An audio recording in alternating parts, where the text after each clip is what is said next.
Hello and welcome to the Switch Weekly Update, where I take the news of the week and compress it into a bite-sized video. There are a lot of announcements this week, so forgive the compressed format.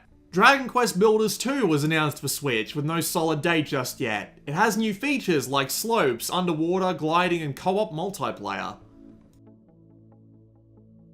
Atelier Lydie Soeur, Alchemists of the Mysterious Painting, was announced for this winter for Switch in Japan. No international details yet.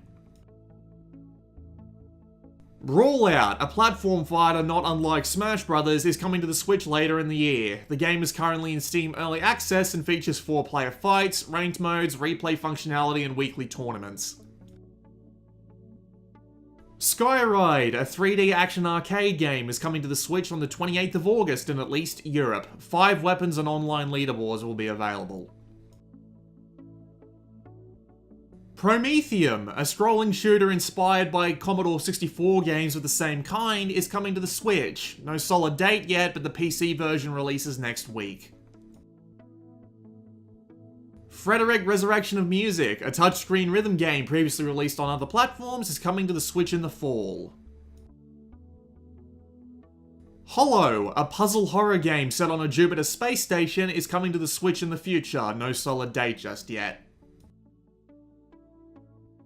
A Knight's Quest, a 3D Zelda and Metroid-inspired game, is coming to the Switch in 2018 thanks to publisher Curve Studios. It'll be playable at Gamescom. Bloober Team's Brawl, a remake of critically panned Bomberman-like basement crawl, is coming to the Switch. No date just yet. Hardcore platformer Super Meat Boy is getting a port to Switch after being released on basically everything else. No solid date for the port yet. Curve announced 2 more titles this week. The first is The Flame in the Flood, survival river sailing roguelike. The second is Human Fall Flat, physics-focused puzzle platformer. No date for either of these games as of yet. Other hardcore retro platformer Mutant Mudds Deluxe has officially been announced for the Switch. It has no solid date yet. Robonauts is coming to the Switch from developer Cubic Games. The arcade platformer has no date as of yet, but a demo is available on PC. Tentons are porting their top-down twin-stick time-screw shooter Time Recoil to Switch. No date for this one either, but it came out on PC this week.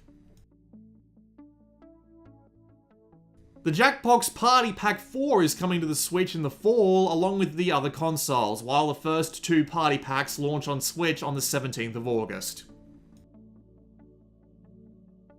Alchana, 4 Rhythm Across the Blue, Japanese visual novel previously released on PC and PlayStation consoles, is releasing on the Switch in Japan in the winter.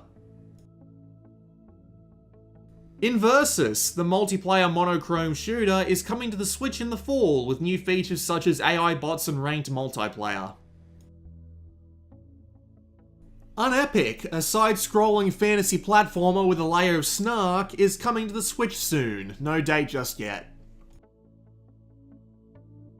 From the same dev as Unepic also comes Ghost, also a platformer but more sci-fi shooter Metroidvania-y. No date for this one yet either. Boiling Bolt, a twin-stick shooter with 3D graphics and 2-player co-op, will be coming to the Switch sometime in the future. No date yet, but there will be a playable demo at Gamescom. The final announcement this week is Severed, previously released on Vita, 3DS and Wii U, and not only was it announced, it's now available to download worldwide. The game is handheld only mode due to its control scheme. Dates. Physical Contact Speed has been pushed back to August 24th. Pixel Lines DX is also set for the 24th, although it's not clear if that date is for Japan or worldwide. The first Siberia title has been dated for the 4th of October. Axiom Verge has been dated for October 17th. And while Thimbleweed Park doesn't have a confirmed release date, the developers are aiming and hoping for September. Only a couple of updates this week. Super Bomberman R got a small patch to fix a couple of bugs, while ARMS has gotten a small but broad balance and bug fix update, with a promise that the next update will have a new fighter and arms to go with them. And finally this week, a new dock replacement for Switch has been announced and released by Fast Snail. The new dock is pocket-sized and supports more than the Switch's regular power adapter. You can order it off Amazon right now. That's it for this week. Since I already put out my Phantom Trigger video, I have nothing to make a video for out this week until Sonic Mania comes out. Oops. At least it's something in the middle of the week, so you might get that by Friday, barring me sucking horribly at it or something. Thanks to my patrons, Richard, Brian, Joey, Chen, Eric, Miguel, Fellinban, Alan, Bonfire Cow, Gary, Gunnar, Alexander, Yuri, Adam, David, and Blizz. Like, subscribe, comment, and share the video around if you liked it. See you next week.